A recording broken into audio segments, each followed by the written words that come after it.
वर्ष 1980 में उत्तर प्रदेश के बागपत में एक ऐसा शर्मनाक कांड हुआ था जिसने पुलिस और सत्ता के गठजोड़ को उजागर करते हुए खाकी के चेहरे पर बर्बरता और निरंकुशता का घिनौना दाग लगा दिया था।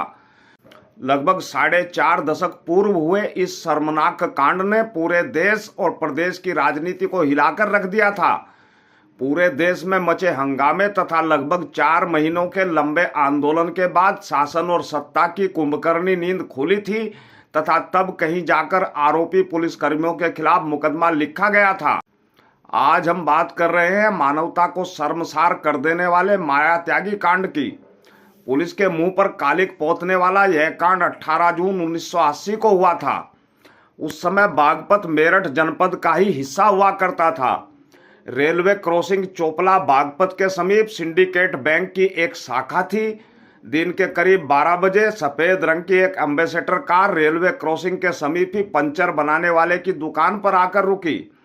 कार ड्राइवर पंचर ठीक कराने लगा, जबकि कार में सवार गायजाबाद जनपद के गांव तलहटा निवासी ईश्वरचंद त्यागी अपने 2 अन्य साथियों के साथ समीप ही एक चाय की दुकान पर बैठ गए। इसी बीच 2 लोगों ने कार में ही बैठी ईश्वरचंद त्यागी की खूबसूरत पत्नी माया त्यागी के साथ बदतमीजी शुरू कर दी। माया त्यागी द्वारा विरोध के दौरान हुए शोर शराबे को सुनकर ईश्वरचंद त्यागी व उनके साथी वहां आए तो दोनों पक्षों में हाथापाई हो गई। माया त्यागी से दुर्व्यवहार करने वाले दोनों लोग उस समय वहां से भाग गए।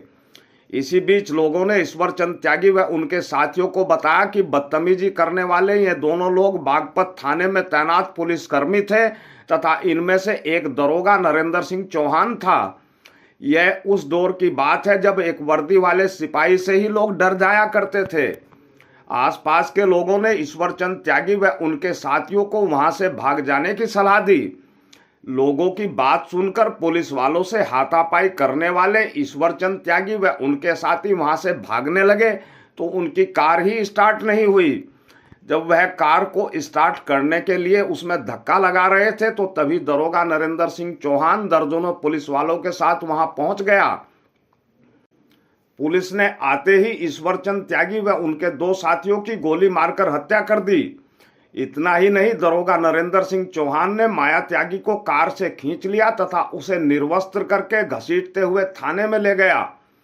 थाने में भी माया त्यागी के साथ मारपीट की गई। बताते तो यहां तक है कि पुलिस ने बर्बरता की सभी सीमाओं को लांघते हुए थाने में माया त्यागी पर वो अत्याचार किया जिससे मानवता भी शर्मसार हो जाए। माया त्यागी पर पुलिस ने जो जुल्म किए उन्हें शब्दों में नहीं लिखा जा सकता। पुलिस ने निरंकुशता का परिचय देते हुए ईश्वर त्यागी व उनके साथियों के खिलाफ बैंक में डकैती की कोशिश में एनकाउंटर करने का मामला दर्ज करते हुए माया त्यागी को भी आरोपी बना दिया। दिन दहाड़े हुए इस बड़े कांड के बाद भीड़ थाने पर जमा हो गई। थाने पर भीड़ जमा हो जाने के कारण ही माया त्यागी की जान बची और पुलिस घटना के 2 चश्मदीद गवाहों को ठिकाने नहीं लगा पाई। दिल को दहला देने वाले इस शर्मनाक घटना की गूंज पूरे देश में सुनाई देने लगी। संसद में हंगामा मच गया। सुप्रीम कोर्ट की महिला अधिवक्ताओं ने हंगामा शुरू कर दिया। किसान नेता चौधरी चरण सिंह मेरठ में धरने पर बैठ गए। मेरठ, मुजफ्फरनगर और बागपत में धरने सहित देश भर में बागपत कांड के आरोपियों को फांसी देने की मांग जोर पकड़ने लगी। उस समय केंद्र में इंदिरा गांधी और उत्तर प्रदेश में वीपी सिंह की सरकार थी। लगभग 4 महीनों तक देश भर में मचे हंगामे के बाद इस मामले की जांच प्रदेश सरकार ने सीबीसीआईडी को सौंपते हुए घटना की जांच के लिए एक कमेटी का गठन किया था। अब कहीं जाकर माया त्यागी कांड को लेकर देश भर में मचा हंगामा शांत हुआ था।